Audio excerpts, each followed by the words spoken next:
Bien qu'il existe des traces de pratique de l'hypnose depuis très longtemps, il est communément admis que son histoire débute au XVIIIe siècle avec le magnétisme animal du docteur Franz Anton Mesmer.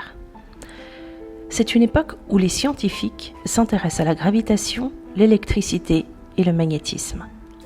Le développement du mouvement des Lumières, qui œuvre pour le progrès et combat l'obscurantisme, l'irrationnel, l'arbitraire et la superstition des siècles derniers, porte déjà ses fruits. C'est aussi une époque qui précède de quelques années la Révolution française de 1789. Elle est donc marquée par de fortes tensions sociales et politiques. Mesmer était intrigué par la notion de l'influence à distance et s'intéressait aux théories de Paracels qui décrivaient l'influence des astres sur les humains et qui évoquaient l'existence d'un fluide universel provenant des étoiles. Mesmer croyait qu'un fluide magnétique invisible circulait dans tout le corps humain, influençant notre santé et notre comportement. Il s'était donné pour tâche de manipuler ce fluide, affinant une technique connue sous le nom de mesmérisme. Avec des fers aimantés et des baquets d'eau magnétisés, Mesmer soignait ses patients en les faisant entrer dans un véritable état de transe. En 1766, Mesmer publiait ses mémoires sur la découverte du magnétisme animal, où toute maladie serait causée par une mauvaise distribution du fluide dans le corps. La guérison pouvait donc être obtenue par restauration de cet équilibre. Mesmer évoquait un état de crise magnétique induite par l'administration d'un fluide par le magnétiseur. La crise est une transe, un moment thérapeutique où les blocages internes cèdent grâce à l'intervention de ce fluide magnétique. Parallèlement, à cette époque, le père Gassner, exorciste célèbre, attirait des foules extraordinaires par sa pratique de l'exorcisme. Il prétendait soigner ainsi les malades possédés par le diable. Il soignait de nombreux patients en pratiquant des exorcismes. Plus précisément, il s'agissait d'inductions verbales visant à provoquer la sortie des démons responsables de la maladie. Des démons se manifestant par des conduites d'agitation et des modifications du niveau de conscience. Ces succès suscitaient une vaste polémique à travers l'Allemagne. L'impératrice Marie-Thérèse d'Autriche a chargé alors d'enquêter sur l'exorciste. Tandis que ses partisans soulignaient le succès de ses cures, ses adversaires qui appartiennent au camp des Lumières dénonçaient une supercherie. Mesmer intervient dans l'affaire en 1775. Après avoir parcouru pendant l'été les environs de Constance, où il multiplie lui aussi les cures, il fait une apparition à Munich où il démontre devant l'Académie des sciences que les succès de Gassner n'ont rien de surnaturel et qu'ils peuvent s'expliquer très simplement par le magnétisme animal dont il vient de découvrir l'existence. L'arrivée de Mesmer à Munich est loin d'être improvisée.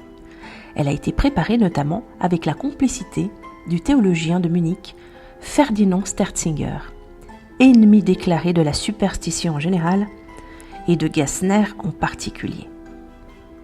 Sous la pression de l'empereur, Gassner doit se retirer dans une paroisse reculée en mars 1776, puis renoncer sur ordre du pape à exercer son art.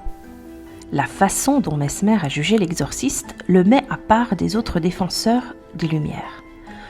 Lui refuse de condamner Gassner.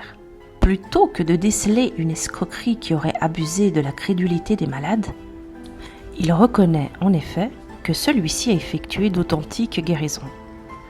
Comme il n'existe aucune explication naturelle à certaines guérisons, les autorités ont conclu qu'elles sont une œuvre diabolique et qu'elles doivent être condamnées en conséquence. Pour Mesmer, au contraire, la seule erreur de Gassner aurait été de croire qu'il chassait le diable, alors qu'en fait, pour Mesmer, il magnétisait sans le savoir.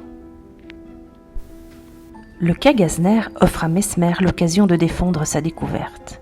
Les phénomènes de sorcellerie et de possession en général ne seraient selon lui ni le produit des superstitions, ni celui d'actions surnaturelles. Elles s'expliqueraient par des causes entièrement naturelles, qui sont celles du magnétisme animal. Mesmer lui-même est dénoncé par plusieurs de ses confrères comme un imposteur qui n'aurait fait que recycler les spéculations des paracelsiens du XVIIe siècle.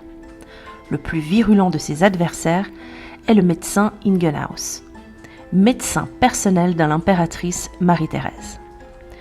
Revenu dans la capitale autrichienne en 1776, Mesmer ouvre à son domicile une clinique magnétique où il accueille l'année suivante une jeune pianiste virtuose et aveugle, Maria Teresa Paradis. Mesmer prétend lui rendre la vue qu'elle a perdue à l'âge de 4 ans. Dans un premier temps, il semble y être parvenu, attirant la curiosité du public viennois. Mais le scandale éclate lorsque les parents de Maria Teresa remettent en cause la guérison. La jeune fille est retirée des mains de Mesmer sur ordre du président de la faculté de médecine, après intervention de l'impératrice et de l'évêque de Vienne, le cardinal Migazzi. Pour Mesmer, l'échec est terrible. Quelques mois plus tard, le 22 juin 1778, Mesmer quitte Vienne pour Paris. Ses ennemis répandent le bruit qu'il a été expulsé. Mais Mesmer affirme au contraire qu'il est parti de son plein gré et porte avec lui une lettre d'introduction destinée à l'ambassadeur d'Autriche à Paris.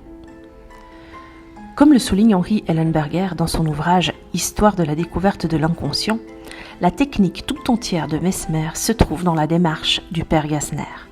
La différence se trouvait dans l'interprétation du processus.